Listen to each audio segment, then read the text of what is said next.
Oui, tu as mentionné un point très important concernant l'impudicité. Et c'est bien vrai que il faut apprendre à se connaître. Et je pense même que quand on rentre dans le mariage, il faudrait que les personnes connaissent chacun son partenaire pour savoir que je deal avec tel défi.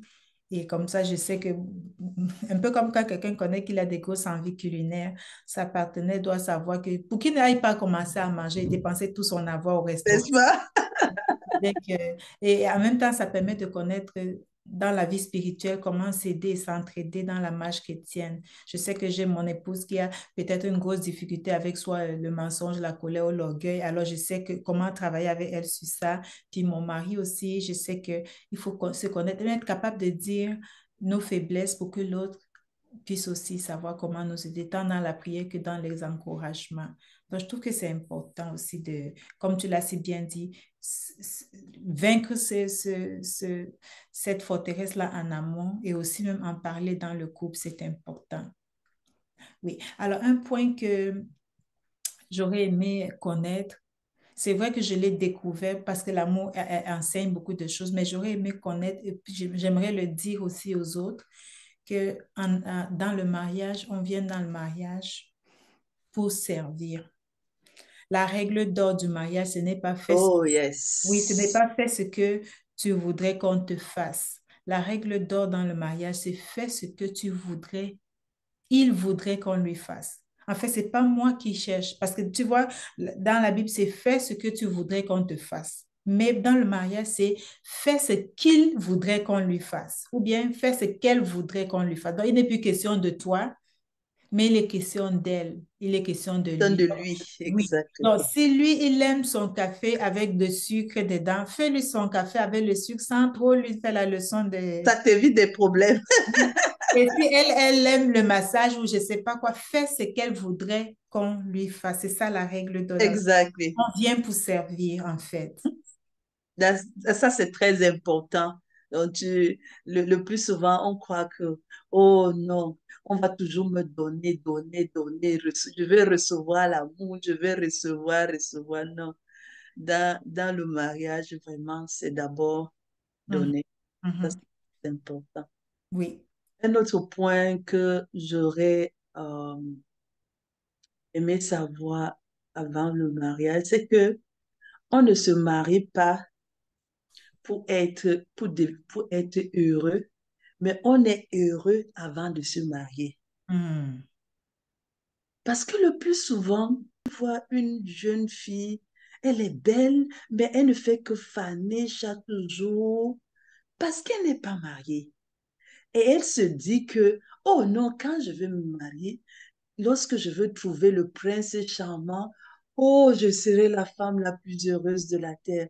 Non, si tu n'es pas heureux lorsque tu es célibataire, tu ne seras pas heureux lorsque tu vas te marier. Non. Mhm. Mhm. Donc, apprends à être heureux Ah oui. avant le mariage. Je dirais même que Et cette joie-là, et c'est cette joie, c'est ce bonheur que tu vas apporter dans le mariage. Mhm. Ne Mhm. crois pas que tu vas faire des choses extraordinaires lorsque tu vas te marier. Non, au contraire, ça sera un choc.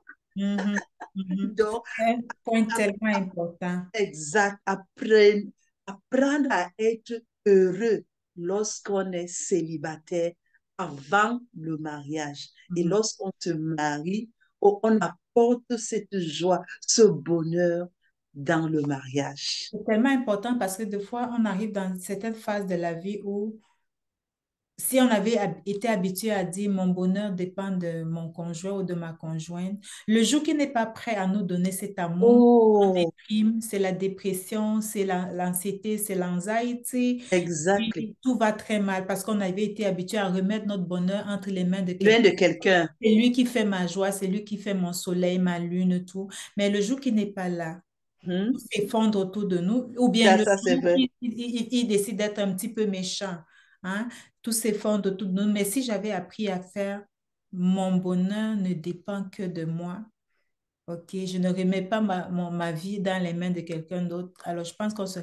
il y aurait moins de souffrance dans les familles, les couples. Exactly. C'est un Ça, point. très important. Ça ramène même encore à la vision de savoir que comme je m'en vais dans le mariage, c'est quoi ma vision? Est-ce que c'est de m'en remettre à un homme ou bien c'est un point tellement important.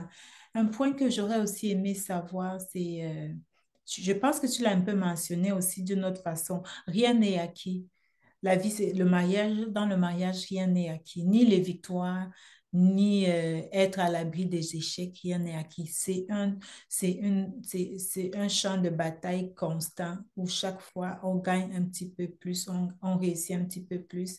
Mais beaucoup de personnes se sont dit, ah, il m'aime et rien ne peut changer ça et il ne va jamais changer. Et surtout dans le monde chrétien. On se dit, puisqu'on est chrétien, à quoi bon encore faire les efforts? Si c'est vraiment un enfant de Dieu, il ne pourra jamais aller me tromper. Si c'est vraiment une femme qui craint Dieu, jamais elle ne pourra me faire ci, elle ne pourra me faire ça. Et pourtant, on ne doit pas prendre pour granted, comme on dit en anglais. Do not take anything for granted. Pasteur, Continuer de travailler pour mériter et vivre un mariage agréable. ça c'est un point très important que tu viens de souligner là. Dans le mariage, c'est un travail permanent.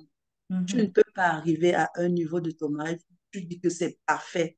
mhm, C'est un travail, on travaille tous les jours à mhm, ça. mhm. On Tout, ne croit pas que comme tu as épousé un chrétien, c'est un homme parfait. Non, il est un homme. tout à Il fait. n'est pas Dieu, il est un homme. Toi-même, tu es un homme.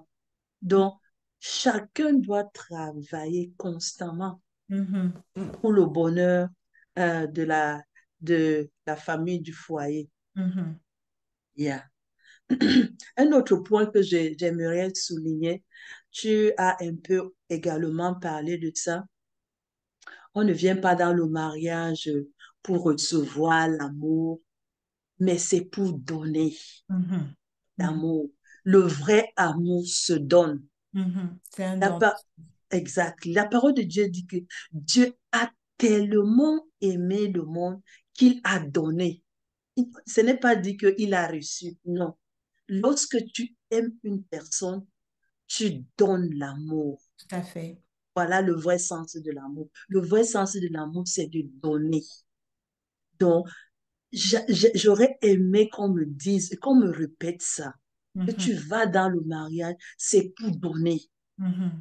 Et Et c'est pour... tellement profond ce que tu dis. Parce qu'il y a beaucoup de gens qui disent, je l'aime tellement, mais elle ne sait pas que je l'aime. Je dis, mais Ex comment est-ce qu'elle va savoir que tu l'aimes puisqu'elle ne marche pas sur l'imagerie exactly. médicale? Hein? Exactly.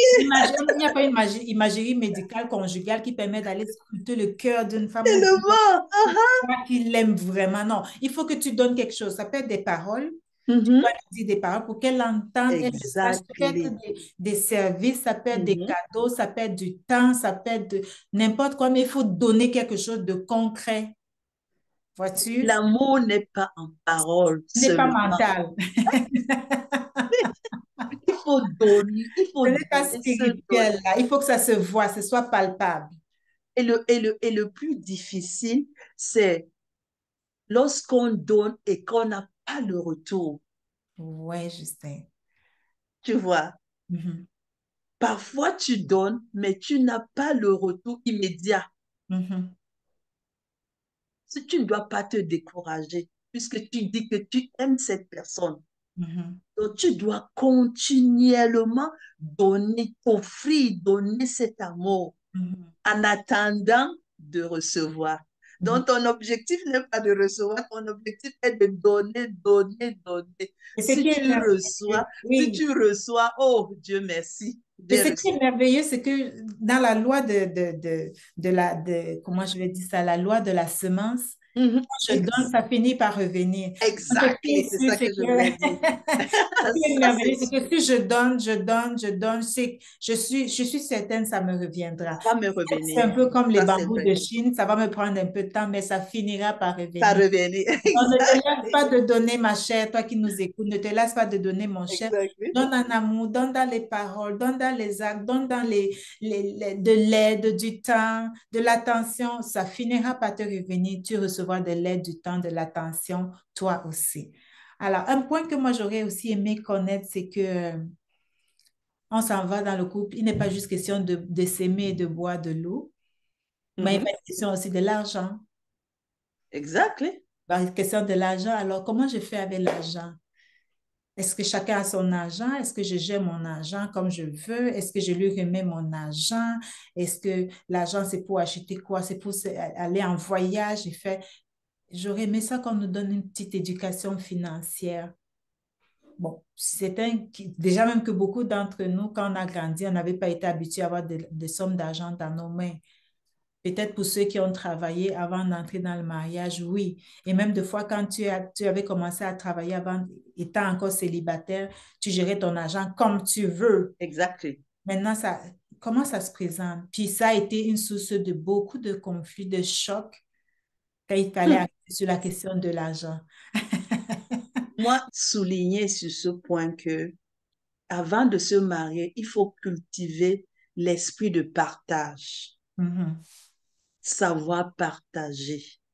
C'est très important parce que lorsque tu vas travailler un mois, on te paie le salaire et qu'il faille, comme tu l'as dit tout à l'heure, que tu étais déjà habitué à gérer ton salaire comme tu veux, tu le disposes comme tu veux. Maintenant, il faut aller le présenter au chef mhm, et qu'ensemble, vous allez décider de ce que vous allez faire de cet argent. Si tu n'as pas un esprit de partage, ça sera très, très difficile.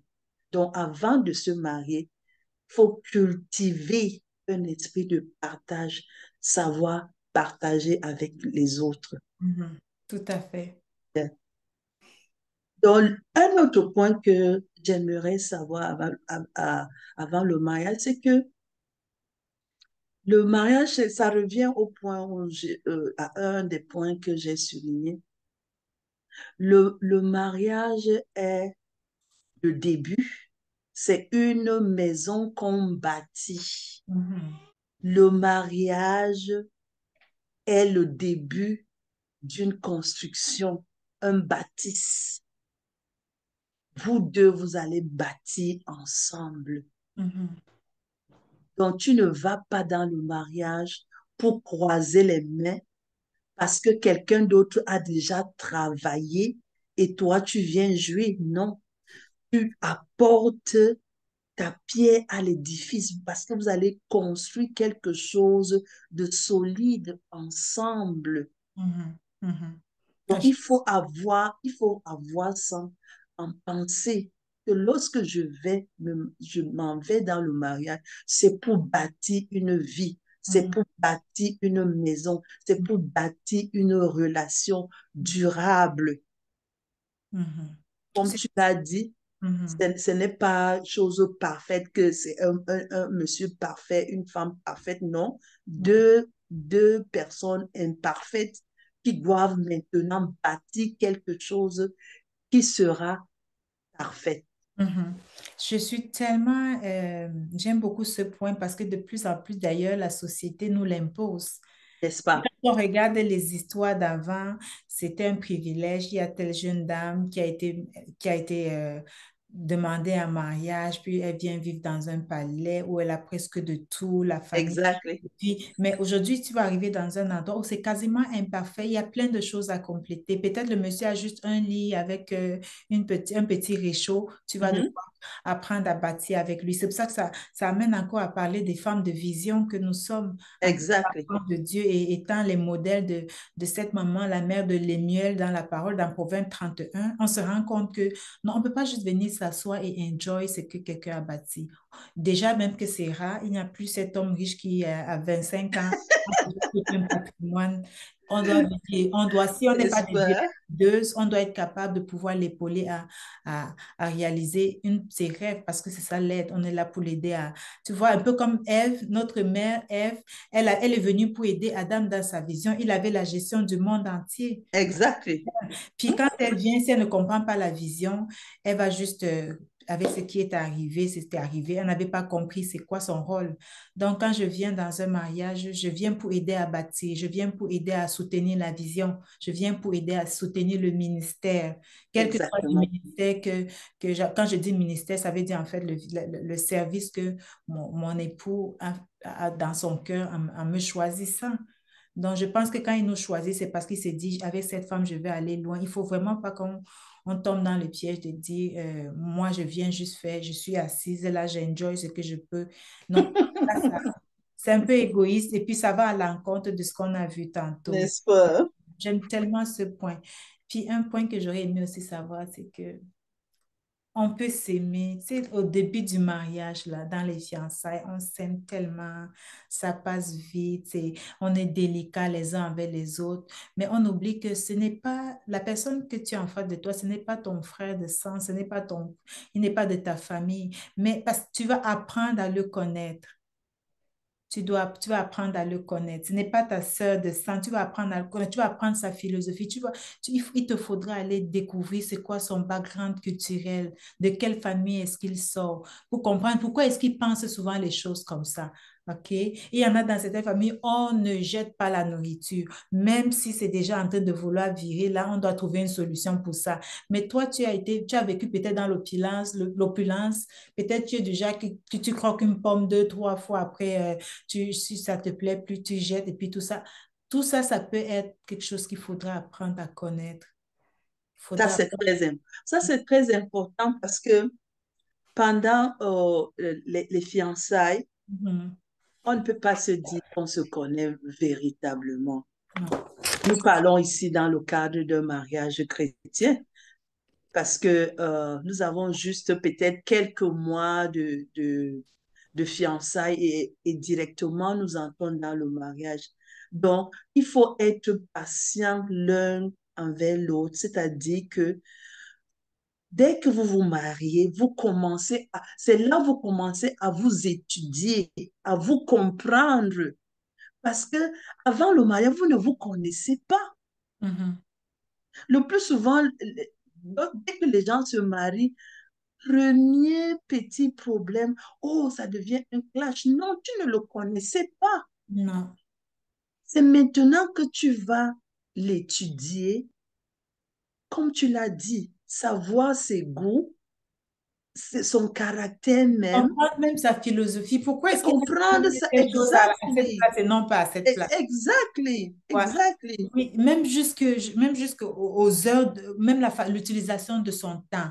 Il y en a qui sont exactement. casaniers, ils n'aiment pas sortir, ils ont toujours été habitués à être à la maison. Après le travail, ils rentrent à la maison, ils ont été comme ça depuis leur enfance, qu'ils finissent l'école. Il n'a pas été habitué avec papa à faire les sorties. Mais un autre, peut-être, il a été quelqu'un qui a été très habitué aux activités extra Mhm. domiciliaires. Alors, si tu arrives et puis tu as l'impression que mon mari ne sort jamais ou ma femme est toujours casanière et puis tu veux briser ça, il te faudrait plutôt aller en profondeur pour comprendre avant de pouvoir changer les choses. Ça ferait peut-être moins de jugement, moins de critiques si on Ça, comprenait c'est vrai. d'où vient certains comportements. Et peut-être on irait Exactement. avec un peu plus d'empathie, plus de... Ouais. À cela vient aussi s'ajouter ce point, c'est que le mariage, c'est la cohabitation de deux personnes imparfaites. Hmm, hmm, hmm. C'est clair. Donc, c'est ça qui cause souvent le choc. Les premiers jours, les premiers mois du mariage. Mhm, On se met dans la tête que, oh, le miel qu'on vivait pendant les fiançailles, on hmm, appelle ça quoi, le mariage platonique. On rêvait juste, c'était du rêve. hmm, Maintenant, c'est la réalité. mhm, Donc, il faut savoir que l'homme que tu as épousé là, il n'est pas parfait. Il mhm, est un homme comme toi-même. Tu n'es pas parfaite. mhm, Des défauts, il a des défauts. Comme toi-même, tu as des défauts de caractère. mhm, Donc, c'est deux personnes imparfaites qui viennent vivre ensemble. Et mhm, il faut un travail. Pour mhm. ça, il faut la passer. Ça prend du temps, Caro. Oui, Jusqu'à aujourd'hui, nous travaillons, nous continuons toujours à travailler, non? clair. C'est clair. Et puis, je pense que Uh-huh. ça interpelle aussi à un peu de, je dis l'empathie, c'est-à-dire de pouvoir comprendre l'autre. Parce que quand Exactement. moi, j'ai souffert de ce que j'appelle le perfectionnisme. Je suis très perfectionniste. C'est-à-dire que même quand j'ai un devoir à remettre à l'école, je vais me tourmenter pour ça parce que je veux que ce soit parfait. Parfait. Je suis sévère envers moi-même et tellement je suis sévère envers moi-même, des fois, je suis sévère envers mon amour.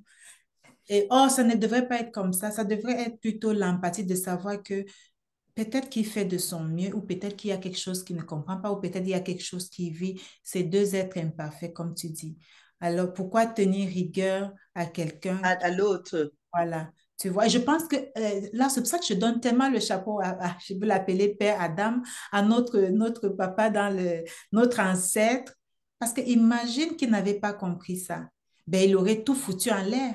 Il aurait dit, écoute, Ève, je t'ai amené dans ma vie, puis tu as tout bousillé, je ne veux plus te voir. C'est Que fini. chacun prenne C'est son fini chemin. comme ça, n'est-ce Mais pas? il a compris qu'il y avait un choix à faire, puis il a compris la direction. En Exact. quelque part, c'est un bon modèle à suivre de savoir temporiser les choses, de savoir prendre les choses du bon côté. Après tout, je suis toujours avec toi. Il y a le meilleur qui reste à venir. C'est un point très important. Et surtout, Caro, Mhm. être patient. C'est ça, en fait. Ça prend du temps. Oui, Ça prend du temps oui.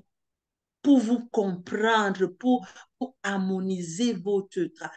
Oh, j'aime ce que l'homme de Dieu, l'apôtre Nestor, disait souvent lorsqu'il bénissait les mariages. Il Mm, dit que je vous unis physiquement, mais vous devez travailler pour être un en esprit. mm, mm, mm, mm, Ça, c'est très profond. C'est mm, un travail mm, pour pouvoir être un en esprit. mm, mm.